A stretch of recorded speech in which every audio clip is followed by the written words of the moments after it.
That's noise. Well, Over there. no, that's not you. That is me. I swear to God, that's me. What's happening, y'all? Get it together. What was you gonna say? What's happening, y'all? Welcome back to my channel. It's Nefertiti, and I'm back with another video.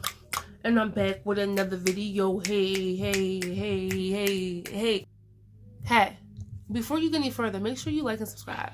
Okay, just stay tuned because we got so much coming. You know, you don't want to miss out. Don't miss out. Okay, don't miss out because what God got going on over here, it's real. Okay, just so you know that. However, in this video, this is a man interviewing somebody about what is it?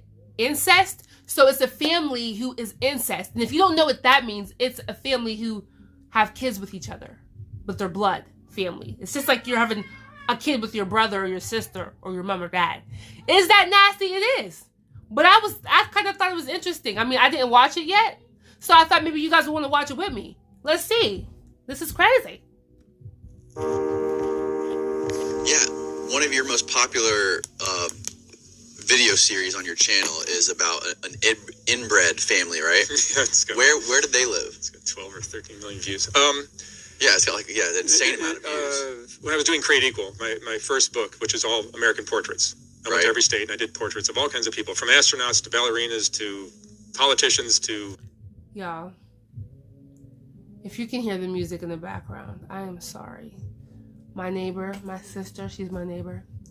She be jamming and there's nothing I can do about her house. I can only control what's over here. So I apologize if you hear the music in the background. Try to block her out. Drug addict, everything. Everything you can imagine that exists in the United States. Polygamists, everything. We were in West Virginia, just driving around as I would do. And just driving around. Pay attention to what he said. He said they were in West Virginia. It's said that a lot of people in West Virginia are incest. I heard that a lot of times. Just with no goal, no one to hook up with. We were just looking around and went to a convenient, like a little truck stop, and there was a cop there. And I just, you know, cops are really good to talk to because they know everybody. They know all the stories and all the stuff. So I went up to the cop and told him what I'm doing. He goes, yeah, I could do that. I get off at 2 o'clock. Like, great, I'll meet you at 2 right here. So I did, and he just took me to a whole bunch of different spots that were incredible. He was great. Of all, you know, I use these kind of contacts very often, and he was one of the best in Raleigh County, West Virginia.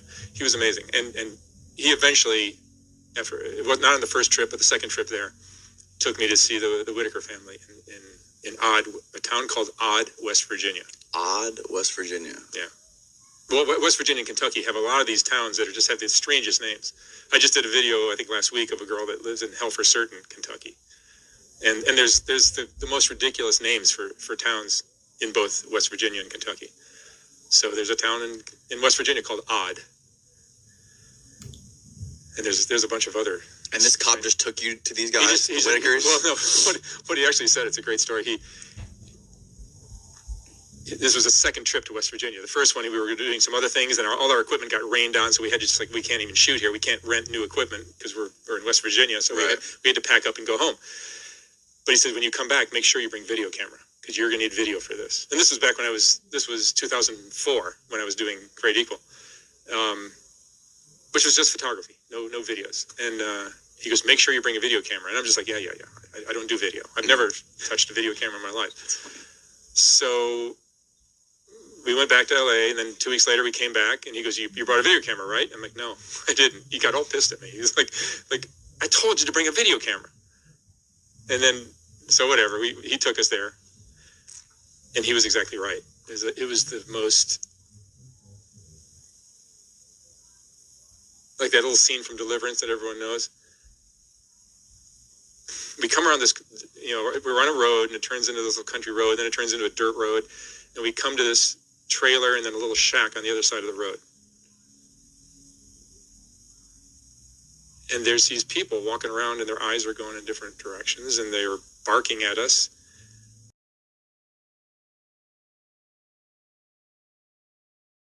And the one guy with this you'd look at him in the eye or say anything, and he would just scream and go running away, and his pants would fall around his ankles. He'd go running off and go kick a garbage can.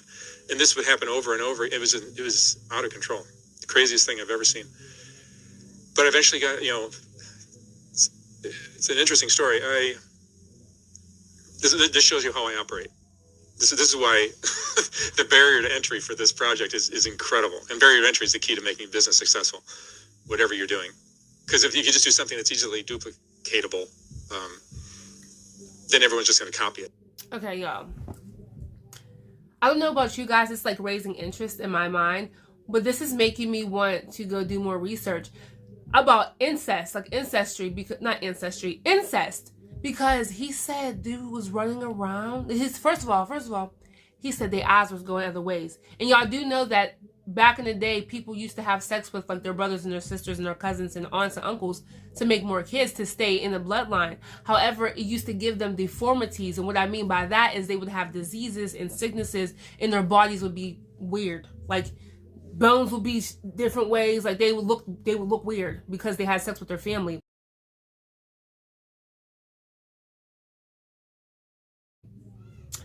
He said dudes, their eyes were going different ways. And he said the dude was like tripping. Like you look at him in his eyes and he's screaming, run around, and his pants fell down to his ankles and he go kick the garbage can. And I know that has a lot to do with like spirits in them, but also I feel like, is it because they had sex with each other? Or that he was born from a family that had sex with each other? You know what I mean? That's what makes me wonder. Do it. But here's this gives you a window into what I do. So this family in West Virginia they're like kind of protected by the neighbors and the relatives and whoever, they don't like people coming to ridicule these people, and everybody in the area kind of knows of them, and let's just go over to the Whitakers and laugh at them or something. Mm-hmm. This kind of stuff happens. So I was this city slicker with cameras, and it's a pretty, not a huge production, but it's clearly I'm not from around here, and it's clear that I'm doing something different. So just my luck, we showed up, and somebody in their family had just passed away, and they were all mourning the death of their aunt or their grandmother or their somebody. And I asked one of the brothers who actually spoke if I could do these portraits. And he goes, "No, we just had a death in the family, and we're all mourning, and we're having a funeral soon, and blah blah blah, and it's just not a good time." I'm like, damn it! I came all the way out here, and this happens. It's just terrible timing. Mm. So I have to be respectful and say, "Okay, I'm sorry, thank you. Maybe I'll come back." And that's just the way it goes. But then I started thinking about it. I'm like, you know what? It might be really nice for them if, because I was shooting 8x10 Polaroids at the time, 8x10 film, but then shooting 8x10 Polaroids. So they get a big instant print. Okay. And I said, okay, y'all. I had to relocate because my sister's music was way too loud. And I don't want to get copywritten, but also, I love y'all, baby. I'm in the attic, and it's freezing up here. But I'm going to stay up here until I'm done with these videos because I love y'all, and I'm dedicated. So let's finish listen to what he's saying. If I shot Polaroids of them, they could have a print of the entire family, and they could include that in the casket with their loved one, and they might actually be into that. Let's see. So I shot one of the members of the family, and then I shot a second one, and a third, and a fourth, and then eventually they liked that idea. And they said, okay, and that's what I did. And I ended up getting portraits of everyone I wanted to. And I gave them a print and did all the little nice things I do behind the scenes, and that was that. It was a nice little relationship I started, and we would go back whenever I'd be in West Virginia shooting on like other projects and stuff, which wasn't often, but once or twice I'd be there, and I'd go visit them and say hi, and then so now I'm working on this project, and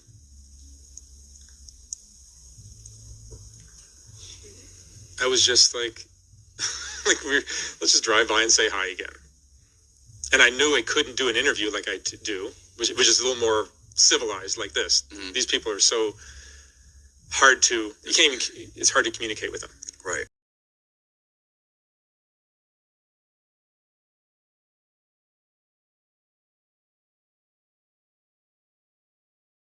And I don't know if it was ever going to work out anyway. So it was. I was just with my iPhone. I just picked up my iPhone and I shot this stupid little video, just kind of to show that the level of poverty, level of everything that was in that family, without any intent. It wasn't meant for my channel, because I won't post a video unless it has the portrait, and I couldn't get another portrait. I knew that wasn't going to be in the works. The last time it was a miracle that it happened. I don't think that was going to happen again. So I was just shot this little video, and as I was shooting, I realized this is kind of interesting. Yeah. This might actually work. Let me just follow through with it and see if maybe. So, I see a lot of comments. I get all the kind of comments from this is everything you can imagine on a video that becomes that popular. It becomes really interesting just to read the comments. But everything from I'm an exploitive bastard to this is incredible, and everything in between.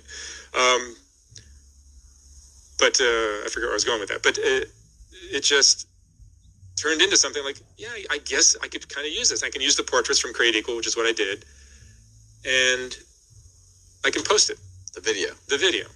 And I did, and I didn't know what it didn't really fit the channel. I didn't really say anything in the video. It was just something that it feels exploitive, but I think it's good for us all to know that a lot of these things exist. For sure. People say, what you're doing is exploitive all the time. Look, a hotel, the hotel I'm staying at while I'm here in Tampa, they're exploiting my need to sleep. Yeah. The restaurant that I had breakfast at is exploiting my hunger. Everything is exploitive. You take a picture, photography and video especially are by nature exploitive. Because if I take a picture of a girl for an ad, you're exploiting her beauty. You're paying her for her beauty, and you're using it in an ad. Is that not exploitive? So everything can be viewed as exploitive. Except the difference is this is actual real shit. That's whatever it is, paid acting or modeling, or whatever. Right here, you're shining a light on something that's real. Okay, y'all, I didn't see that, so I didn't know what that was about, but I thought that was pretty cool. However, yeah. So hopefully this sparked y'all's interest. Maybe y'all go do some research. If you never even knew this existed, it does.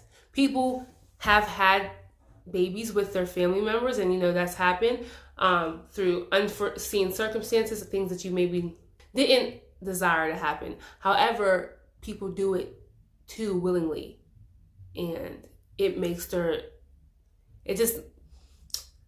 does something to their mind, man. I don't want to say it makes them slow, but I do believe that's a part of it. It makes them slow. Like, they don't think like we think. And that's why I think I'm going to do some research. I hope y'all do too. Make sure you guys stay tuned. Be sure to like and subscribe and follow me on my motivational channel. Love you guys. Stay blessed.